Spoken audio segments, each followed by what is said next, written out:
And new evidence has come out showing that the majority of Muslims in Britain continue to refuse to integrate with the rest of the nation.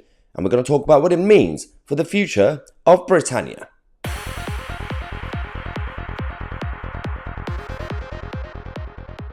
Happy Christmas Eve, everybody. Welcome to the first video of the day. We're going to have a number of news stories throughout the day for you guys. Obviously, no one's going anywhere. It's Christmas Eve. Train strikes, chaos, Royal Mail. Not really sure who uses Royal Mail anymore, but it is. We're dealing with all the chaos this winter. But there are also bigger issues long-term that we have to talk about, including integration in this country, or lack of it, when it comes to especially certain cultures.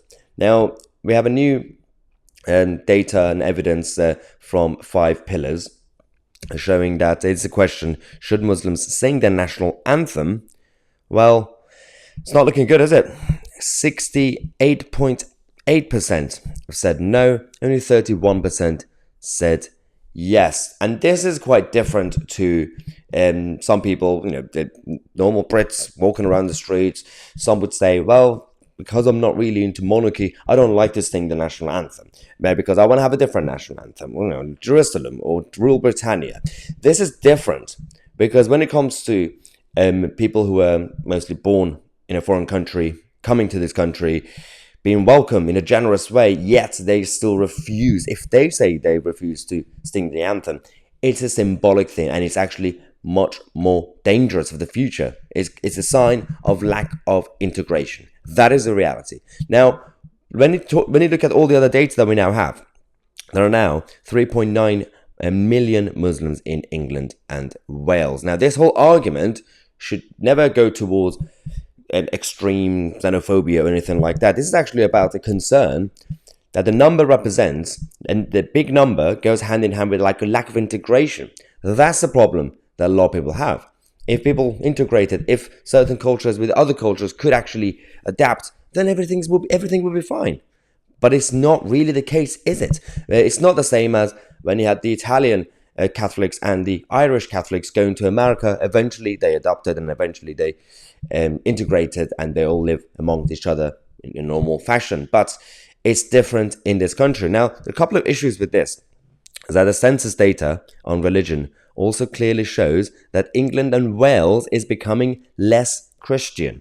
Not only that, London is now the place with the highest concentration of Muslims. The whole picture of the country is changing. Now, the reason this matters when it comes to the future, this is not some sort of putting up Christians and Muslims against each other. No, this is simply about the basic values that created this country, Judeo-Christian values. Whether you're religious or not, that's different. We're talking about the values that we have in this country. If you basically replace one group with another group on any land or nation, then the country would change. That's just basic science, right?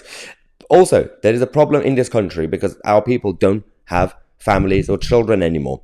The question of it is a duty towards society to have children.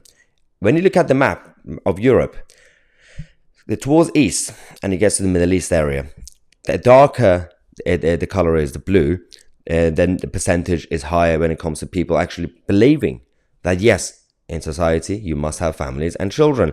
When you go towards east, it gets lower and lower. For example, Scandinavians like Sweden is 8%.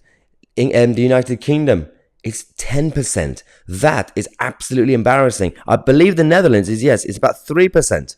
It's not looking good. This is a big problem that we have to sort out, because it's not necessarily just about skin color. It's not really about any of that stuff. It's about the fact that if our people here are forgetting the values, the basic values of their tribes, their community, their family values, unity will go out a window.